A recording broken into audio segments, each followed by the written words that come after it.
Olá pessoal, hoje vamos falar sobre a estabilidade nuclear, estabilidade do núcleo atômico. Vimos na aula anterior que o núcleo atômico é constituído por nucleons. Nucleons são prótons e nêutrons. A exceção é o núcleo do isótopo 1 do hidrogênio, que possui apenas e unicamente um próton. Vimos que os nêutrons são partículas que não possuem carga elétrica e, portanto, não tem por que sofrer repulsão mútua entre si. Por outro lado, os prótons são partículas carregadas e tendem a se repelir. Essa repulsão entre os prótons faz com que o núcleo tenda a se desagregar. Bom, dentro do núcleo aparece uma força que atua entre os nucleons, denominada de força nuclear forte. Para que a força nuclear forte seja eficaz, é importante que os nucleons estejam a uma distância de no máximo 10 a menos 15 metros entre si. Para distâncias superiores, a força nuclear forte perde em eficácia para a força elétrica de repulsão e o núcleo tende a se desagregar porque os prótons vão querer se separar.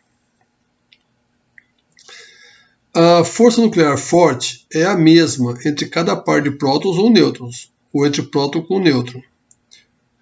Isso significa que há uma atração recíproca entre dois nêutrons, embora eles não tenham cargas elétricas, entre dois prótons, embora eles tendam a se repelir em termos de carga elétrica, e entre um próton e um nêutron também.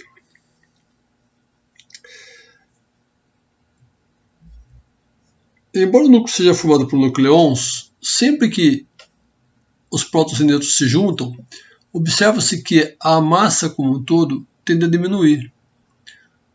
Essa diminuição no valor da massa, do total, é o que se denomina déficit de massa. Vamos pegar um exemplo. Vamos montar um núcleo do isótopo do hidrogênio deutério H2. O núcleo também é chamado de deuteron. Deuteron é o núcleo do deutério. Deutério é o isótopo H2. Esse 2 é denominado de número de massa e o 2 se deve a uma unidade do próton, porque estamos falando de hidrogênio, e mais uma unidade se deve ao nêutron. Portanto, o deuteron é formado por um próton e por um nêutron. Se pesarmos na balança a massa do próton e a massa do nêutron, em unidades de unidade de massa atômica, vamos verificar que as duas massas somadas dão um total de 2,01649 unidades de massa atômica. Mas se formos pesar na balança o deuteron, essa massa é ligeiramente inferior. A diferença para menos é de 0,002388 unidades de massa atômica. É pouca coisa, mas a pergunta que se faz é: o que aconteceu com essa massa que desapareceu, ao que denominamos de déficit de massa? Essa massa se converteu em energia. O valor dessa energia é exatamente 2,224 MeV, e essa energia vai contribuir para a ligação entre os nucleons. Essa energia é denominada de energia de ligação nuclear, EB. Então a massa não desapareceu, mas ela se converteu em energia de ligação. A energia de ligação ela vai ser sempre milhões de vezes maior do que as energias de ligação que nós observávamos nos elétrons ao redor do núcleo. Enquanto as energias de ligação do elétron nas suas órbitas ao redor do núcleo é da ordem de eletronvolts ou quiloeletronvolts, as energias de ligação no núcleo são de milhões de eletronvolts.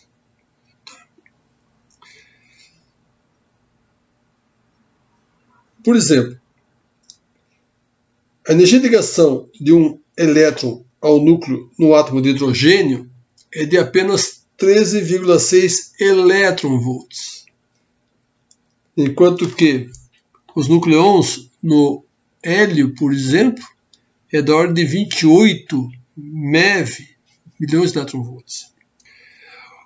Com o aumento do número de partículas no núcleo, o déficit de massa, ou seja, essa massa que desaparece,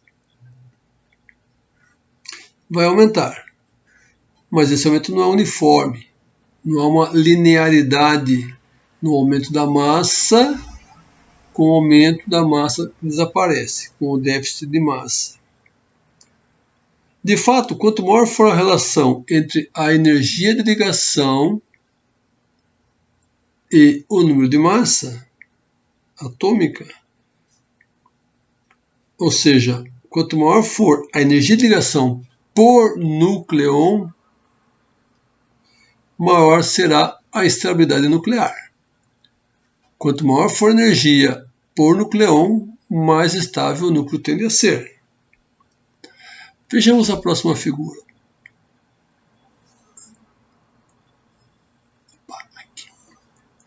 O que nós temos aqui? Um gráfico. No eixo X, nós temos número de massa do núcleo. E no eixo vertical Y, nós temos a energia de ligação por nucleon. Vamos lembrar, a energia de ligação no deutério era de 2,24 MeVs. Como o deutério tem 2 nucleons, a energia de ligação por nucleon é a metade disso, 1,1. Pois bem, está aqui o deuteron de novo. Deuteron tem massa 2. Número de massa 2. Número de energia de ligação por nucleon 1,1 por aqui. Tá certo? Quanto maior for o número de massa do núcleo, ou seja, quanto mais andamos para a direita no eixo horizontal, maior vai ser a energia de ligação por nucleon. E é por isso que essa curva ela começa a subir acentuadamente. A tendência dela é subir rapidamente com o incremento do número de massa de cada núcleo.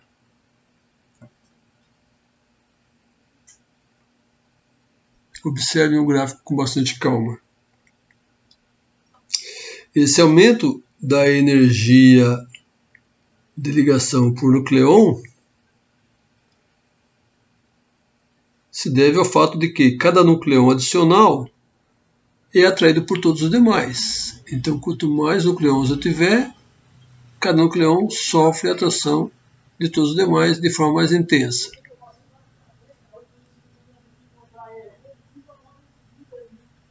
Dessa forma, esses núcleos tendem a ser altamente estáveis. Então, o deutério, o lítio, o hélio, o carbono, o oxigênio, neônio são núcleos bastante estáveis porque os seus nucleons estão fortemente ligados entre si.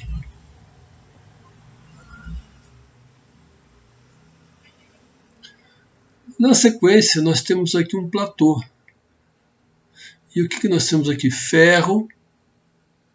E também vamos encontrar aqui o níquel. Tá? Nessa região, que vai desde o magnésio até o xenônio, os núcleos são suficientemente grandes, de modo que a força forte e a força eletrostática de repulsão entre os prótons se equiparam. O valor máximo da energia de ligação ocorre no níquel 62, que está aqui bem no topo. A mesma coisa ocorre para o ferro. Na ordem de 8,8 eletronvolts, MeVs por nucleão. Então, o núcleo de ferro e de níquel são altamente estáveis. E é porque são estáveis que eles duram mais. E é exatamente por isso que ferro e níquel são muito abundantes no nosso planeta e também no resto do universo. Ferro e níquel tendem a durar para a eternidade.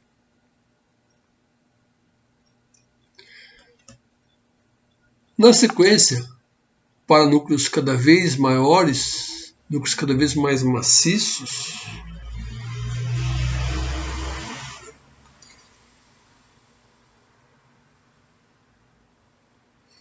as forças eletrostáticas de repulsão entre os prótons também passam a aumentar.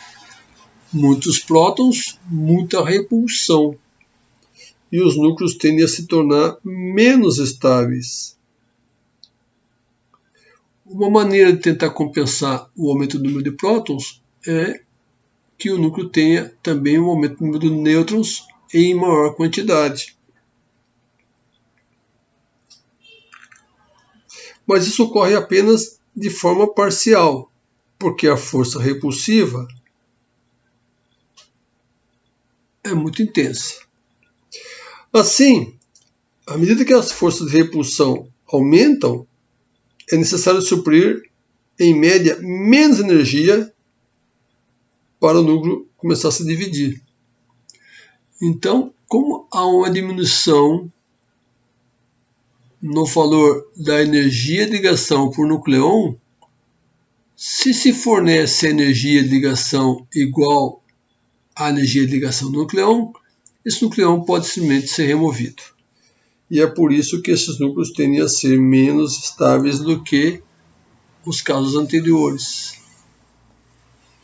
Vai acontecer um caso em que os núcleos são tão massivos, aqui no fim,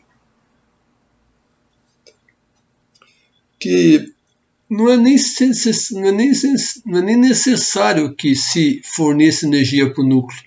O núcleo por si só é instável e eles tendem a sofrer uma desagregação de ordem de maneira natural. A desagregação do núcleo, a isso nós chamamos de fissão, quebra do núcleo. Ele pode ser quebrado quando se fornece alguma energia para os seus nucleons, mas ele também pode ser quebrado de maneira espontânea. Núcleos que sofrem fissão espontânea são núcleos como, por exemplo, o Califórnia 254, e há outros exemplos que nós veremos mais adiante. Quando o núcleo pesadão sofre uma fissão, ele dá origem a dois novos núcleos.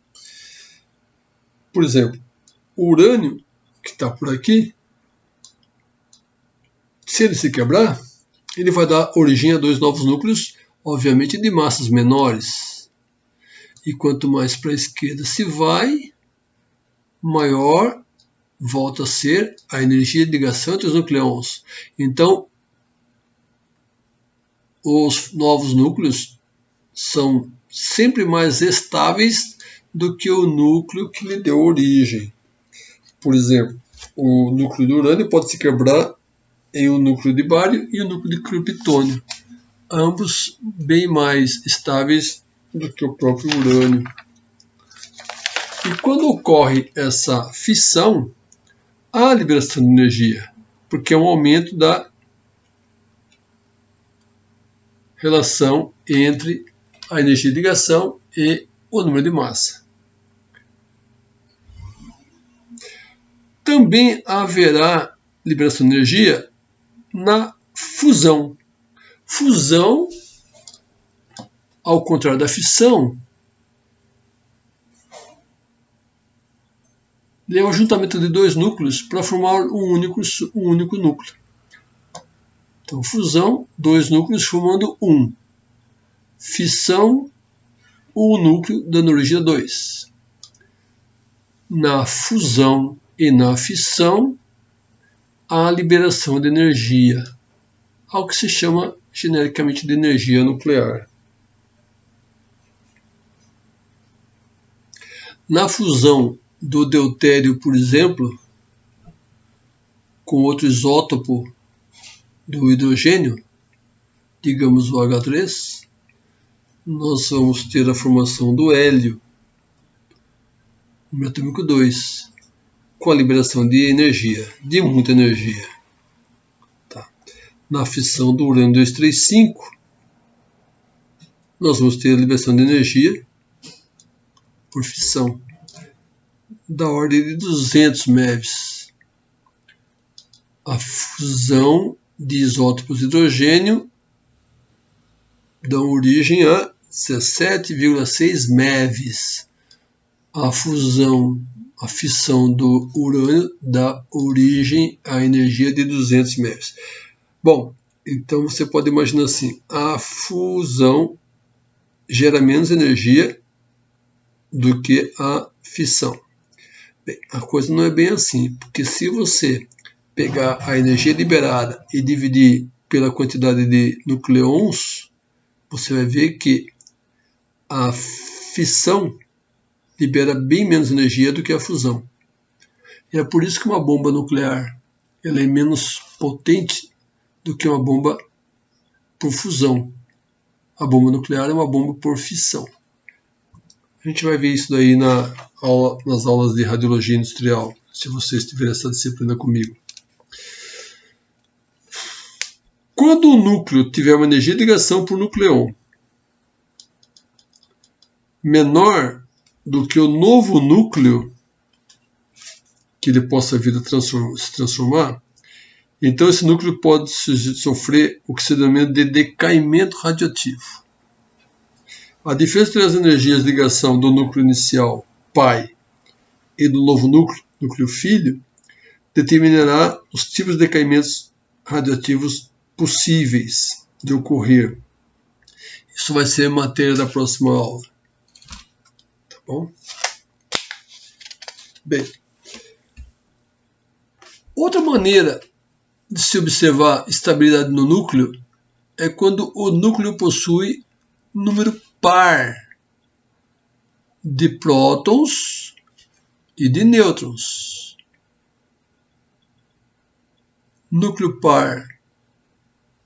com número par de prótons e de nêutrons é normalmente mais estável do que com números ímpares. Por exemplo, o carbono 12 tem 6 prótons, por isso que ele é carbono, e ele tem 6 nêutrons. E é por isso que o número de massa totaliza 12. 6 é par, e ele tem 6 prótons e seus nêutrons. Isso faz com que ele seja bem mais estável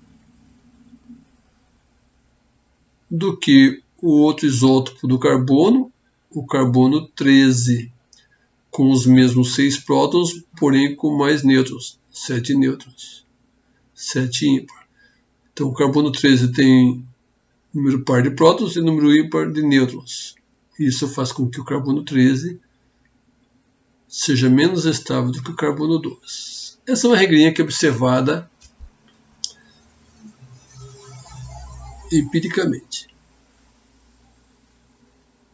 Outro fator que também faz com que o núcleo tenha maior estabilidade é quando casa do número de prótons ou de nêutrons serem iguais a esses valores aqui, 2, 8, 20, 28, 50, 82 ou 126. Esses números, também observados experimentalmente, são chamados carinhosamente de números mágicos, que de mágicos não tem nada. Então esses números ninguém precisa decorar, mas quando você observa no núcleo números iguais a esse de prótons e de nêutrons, esses núcleos tendem a ser altamente estáveis. Exemplo, né? Exemplo, o hélio, número atômico 2, 2 prótons, número de massa 4, o que me leva a concluir que ele também tem 2 nêutrons. Olha que interessante. Você tem número 2 para prótons e número 2 para nêutrons. Quando o número de prótons e de nêutrons forem além de iguais a esses números iguais entre si, dizemos que esse núcleo é excepcionalmente estável. Outro exemplo de núcleo excepcionalmente estável. O oxigênio, que tem número atômico 8, por isso que ele é oxigênio. E, observa o número de massa, conclui-se que ele também tem número de nêutrons 8. Então, ambos têm o número mágico 8 em quantidade. E o oxigênio 16 é altamente estável. Então, você não vai observar oxigênio 16 radioativo, hélio 4 radioativo. Carbono também. 20 prótons, 20 nêutrons. Desculpa, cálcio. E o chumbo? Bom, o chumbo tem 82 prótons. Cadê 82? Está aqui, ó. 82 prótons. Para 208 de número de massa, ele precisa de quantos nêutrons? 126. Está aqui 126. Então o chumbo também é altamente estável, não é excepcionalmente estável porque o número de prótons e de nêutrons não coincidiu possuir o mesmo valor.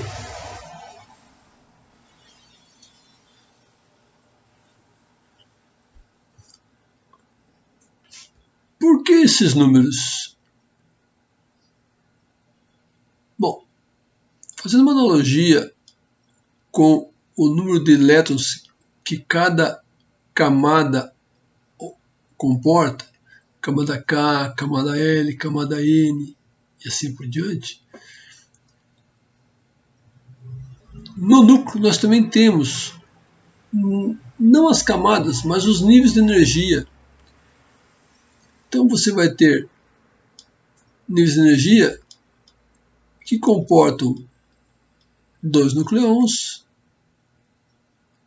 2 prótons e 2 nêutrons. Como é que é?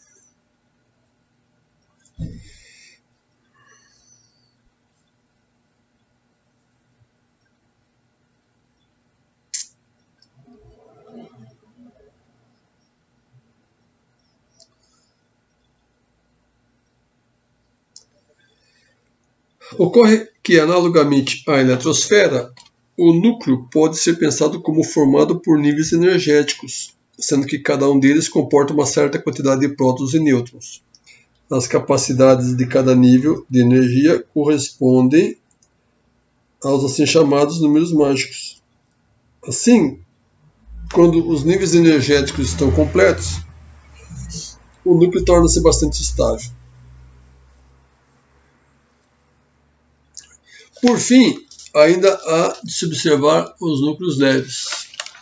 Núcleos leves estáveis normalmente têm o mesmo número de prótons e de nêutrons. Veja só, para cada um próton, um nêutron. Não necessariamente iguais aos números mágicos. Mas se eles têm a mesma quantidade de prótons e de nêutrons, se o núcleo for leve, ele tende a ser estável.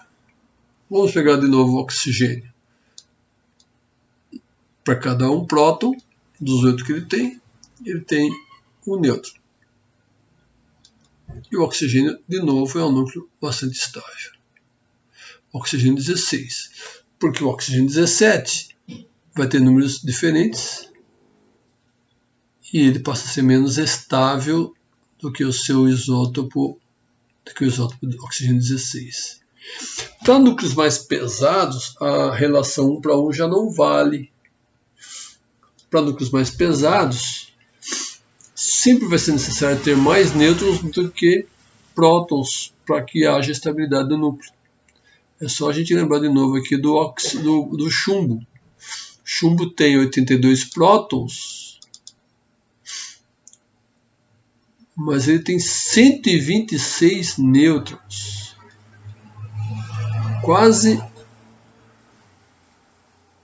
Quase 3 nêutrons para cada 2 prótons.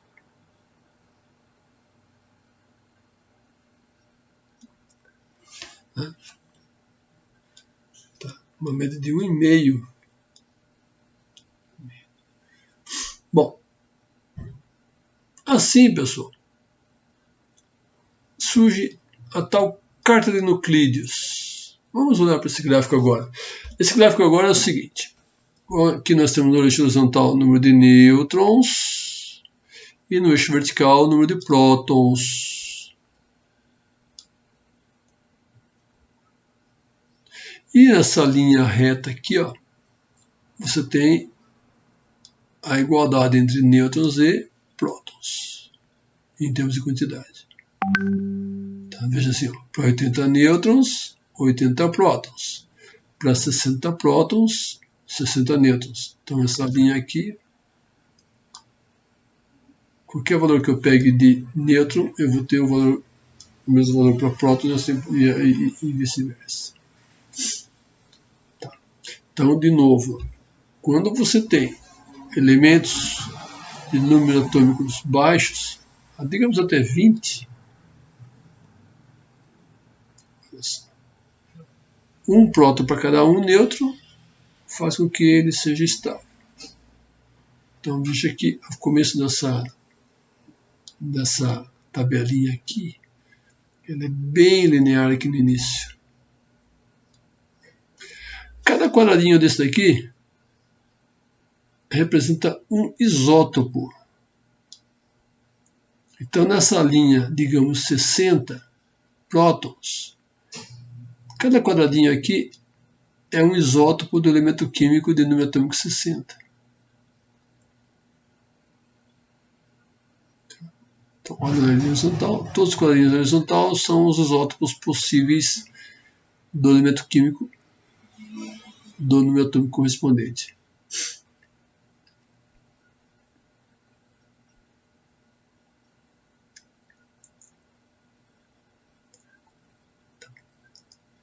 Se a caixa é preta, significa que esse isótopo é estável.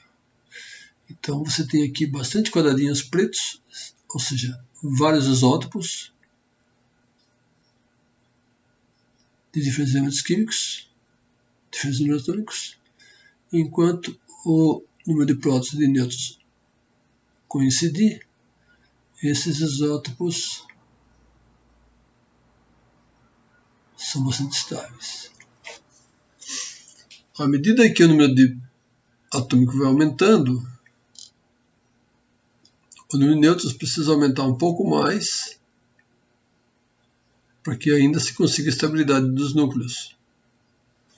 Vamos de novo lá. Número atômico 80, que é mais ou menos o número atômico do chumbo. Eu só vou conseguir estabilidade quando o número de nêutrons for da ordem de 120. É por isso que essa curva de quadradinhos aqui vai se desviando da curva 1 para 1. Isso é chamado de tabela de nuclídeos. Olhando isso mais de perto, uma coisa assim. Número atômico no eixo horizontal, número de nucleus no eixo vertical. Posso trocar, isso é importante. Vamos pegar, qual é o elemento químico que tem número atômico 1? É o hidrogênio. Certo? O hidrogênio tem 3 isótopos. O hidrogênio H1, que contém 0 nêutron, representado por esse retângulozinho preto aqui. O hidrogênio H2, porque ele tem um próton, obviamente, e mais um nêutron. E o hidrogênio H3, ainda um próton e agora 2 nêutrons. H1, H2, H3. Isótopo hidrogênio, leva o nome do pai. Deutério e trício. Bom, o isótopo H1 ele é totalmente estável, porque ele é unicamente um próton no núcleo.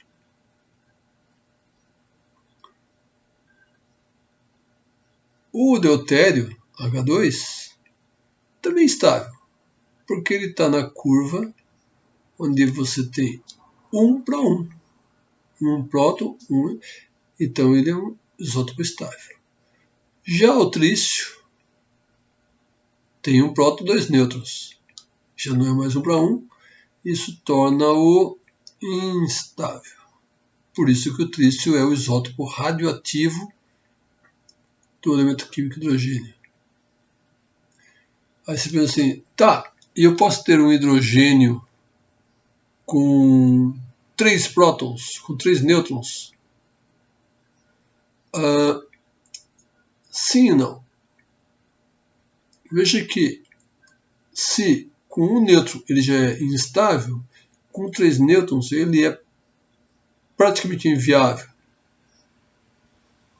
Então você não vai observar isótopo do hidrogênio H4, um próton com 3 nêutrons H4. Não se observa, exceto momentaneamente em laboratório para experimentação, caso algum cientista queira fazer alguma análise. Então tudo que for quadradinho branco aqui são possibilidades inexistentes ou altamente remotas. Quanto mais longe você se distanciar dos campos pretos, mais instável é o núcleo, a ponto de nem ser viável de existir. Vamos pegar aqui o hélio, número atômico 2. 2 prótons, 0 nêutron. Bateu? Não bateu. 2 prótons sozinhos no núcleo. Esse núcleo não sobrevive. E é por isso que nós temos aqui o campo branco. Não existe hélio 2.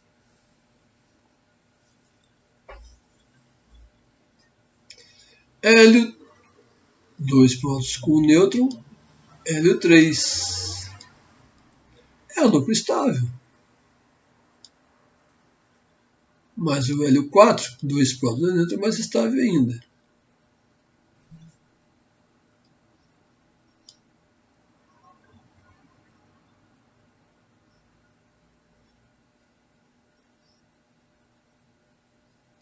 Hélio, 2 prótons e 3 nêutrons. Hélio 5. Por algum motivo não é estável. Não existe. Instável, não existe. Instável. Hélio 8.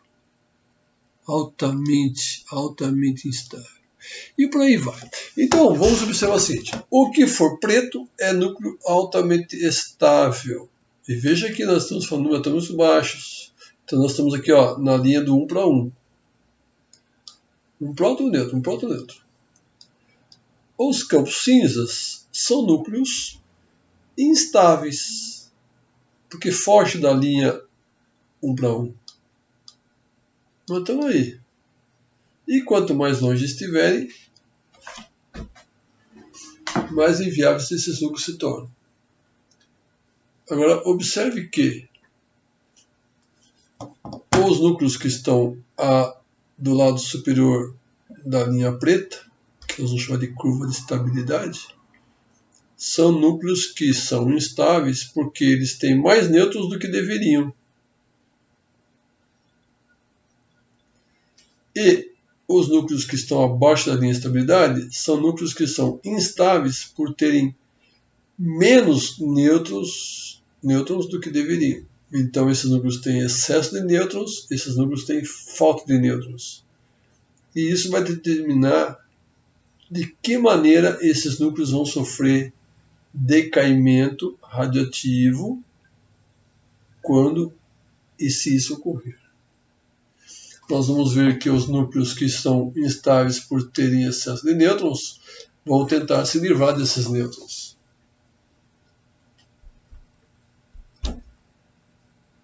E os núcleos que têm falta de nêutrons vão tentar ganhar nêutrons. Ter falta de nêutrons também pode ser lido como ter excesso de prótons. Então esses núcleos aqui têm excesso de prótons e vão tentar se desfazer deles.